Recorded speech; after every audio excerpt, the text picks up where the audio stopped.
much stack it like 10 deep at the yeshiva where they teach it to the kiddies and say this is the example of what a good Orthodox Jew should be like. So now I'm gonna die. I swear, you're gonna die. It's so hot in here tonight. But go ahead.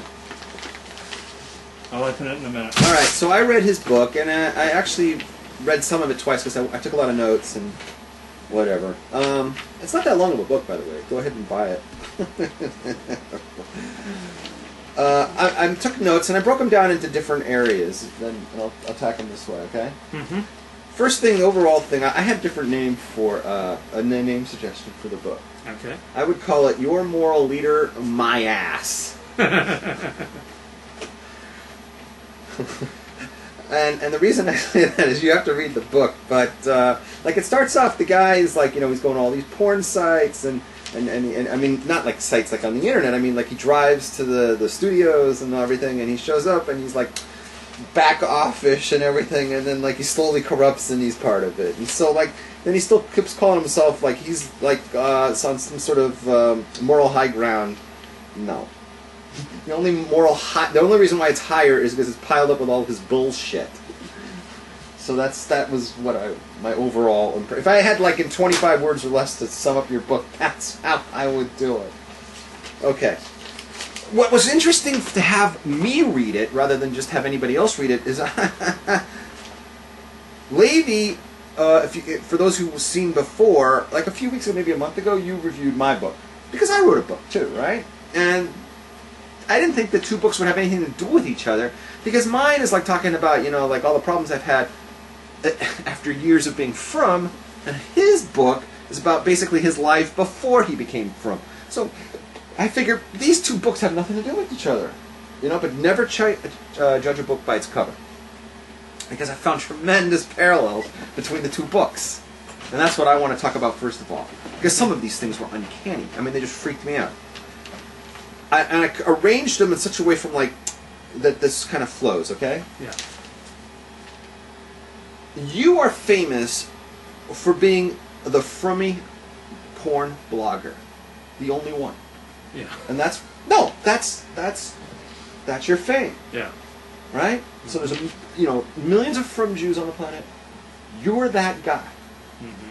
I am famous for being the frummy rabbi comedian. Yeah. I'm the only one. I was the first and I was the only. Right? When you talk about all these millions of Jews, this is what your book's about. This is what my book's about. And what do we know? Even though we're not the same guy, we're doing different things, we're the only ones doing the things we're doing in the frum world, right? So we both have that. We know what it's like to be different. You wore a yarmulke on the porn sets, right? No, I didn't, but it says in the book you did. Okay, if it didn't. You went on the... I generally thought I took off anything discernibly Jewish, but I did wear it when I went on a couple of interviews, like at office building. Because I'm quoting the fact that they all said you're the guy running around with the yarmulke on. Yeah, I did wear a yarmulke. I didn't wear it on a set. Okay, but you nevertheless, you were in the industry running around with the yarmulke on. Yeah. I was wearing a yarmulke in all of the Goyish nightclubs. Mm-hmm. I'm wearing this. I'm on Goyish stages. Right. I'm the guy that's identified by these people as that. So that's something similar. You got booted from Shuls and blackballed from the porn industry. Did you not? Yeah. So you know what that's like. I got castigated by Chabad in their shul, and I became a pariah in their yeshiva. Yeah. So we both know about being thrown out of places, right? We know how that goes. You tried to hide your porn career from community. Mm-hmm. And I hid my comedy career from them for years. Up until I joined MySpace, I'm going to say 99% of the frum community never heard of me. Because I was only out there for the Goyim. Right. Both books of ours mention that our audiences were mostly composed of Goyim. So we both had appeal for the Goyim. Mm-hmm. Right? Both Ravs.com, which is my website, and LukeFord.com turned the frummies off. Right? Yes. Yours did more damage to you than mine did to me.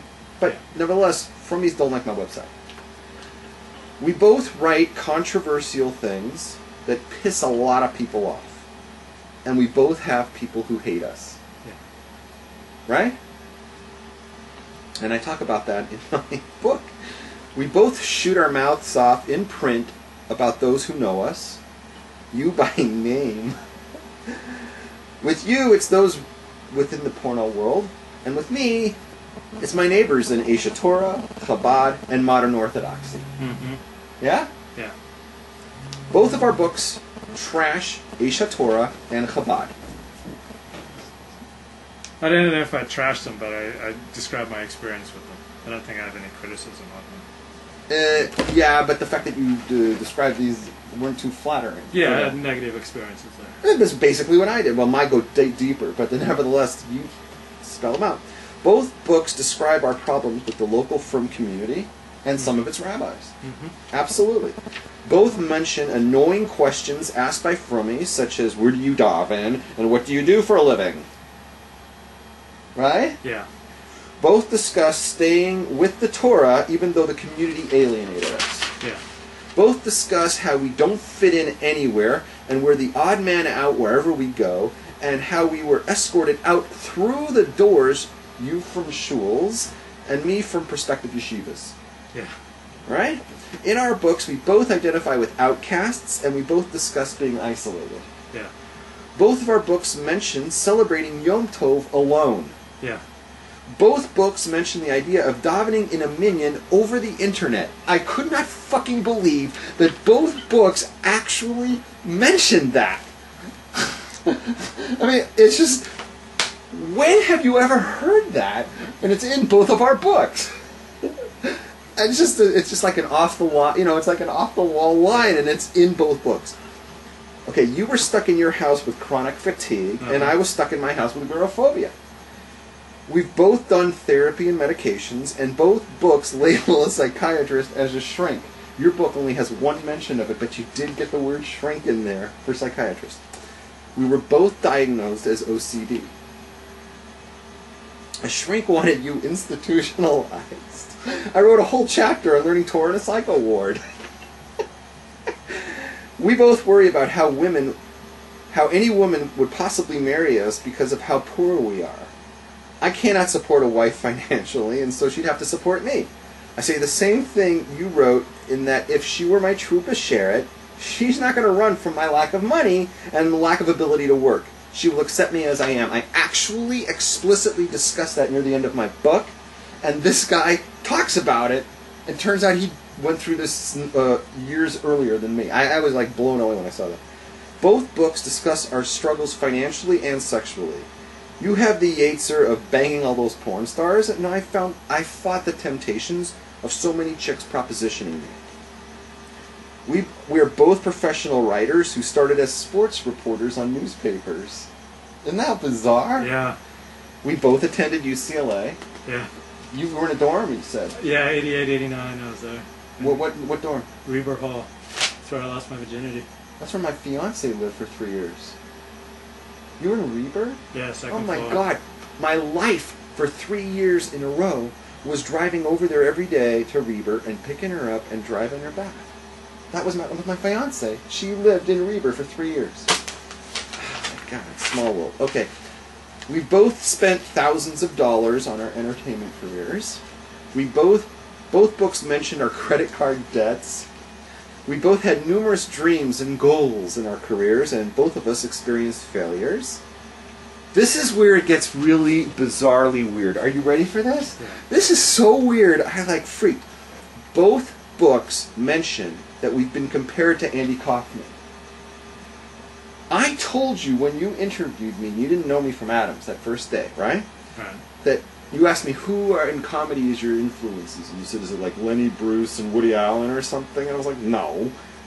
I said it's Andy Kaufman and Howard Stern are my two biggest comedy influences, and if you mix the two up together and you send them to yeshiva, you'd end up with me. Did I not say that? It's in that interview. Okay, so I mentioned Howard Stern and Andy Kaufman.